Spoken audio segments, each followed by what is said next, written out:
Banished from Earth Classic Game Room broadcasts from the Intergalactic Space Arcade on its never-ending mission to review everything.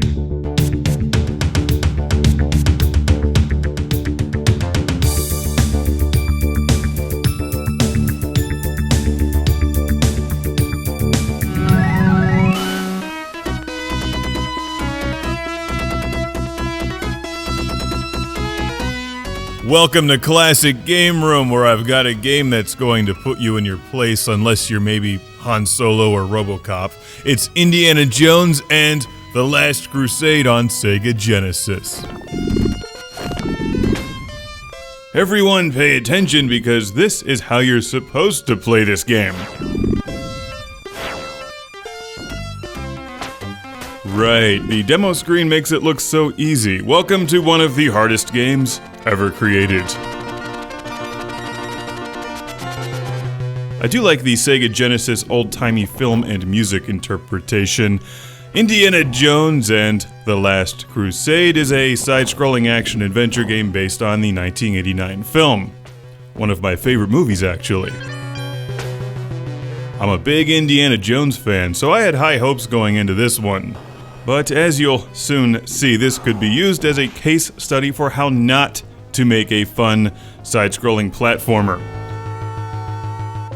It actually reminds me of Super Star Wars with the difficulty cranked up well past light speed. Okay, for starters, it's not a bad-looking game, and watching the footage may not really accurately convey the sheer frustration that I felt while playing this. Everything has to be done with exact precision. This is just the first level. Indiana Jones is like Frogger. Water will kill him. You have to memorize where all of the stalactites are because they're going to fall on his head. The bad guys will shoot at him, not leaving enough room between bullets for him to jump. And his whip barely does any damage at all.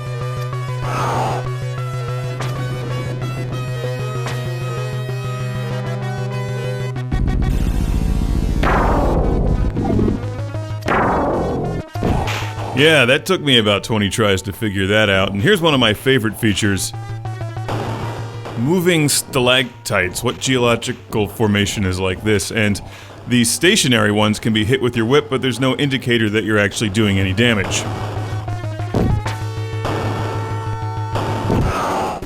You're also being timed, and you have to remember to pick up torches or you'll run out of light. Now watch this part. You climb the rope, but before you can jump to the right, you have to activate these stalactites, which will fall on your head, and then continue climbing. We'll hit this guy in the balls a few times. Now the lights go out, and we're totally screwed at the next moving stalactite scene. There's just no margin for error in Indiana Jones and The Last Crusade. I get it. Indiana Jones is a tough dude, and I'm not Indiana Jones. I'm more like an incompetent Aquaman. Some of the music, when it's inspired by the movie, is pretty good. Other times, it's just downright generic.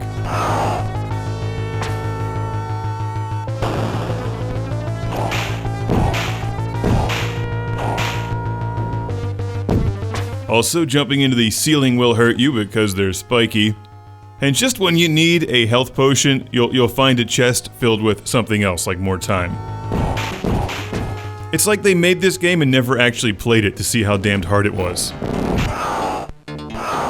Oh, that's right, water hurts Indiana Jones. Actually, that boss is pretty easy once you figure it out, but this game is just merciless.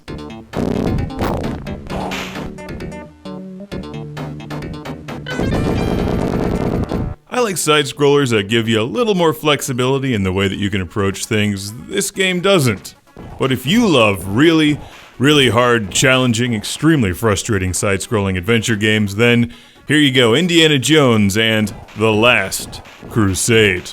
Now I have a Classic Game Room shout-out, and thank you to send all the way to Salinas, California, to Emily in California. Thank you very much. Thank you for the game, and reminding me once again that I am not Indiana Jones.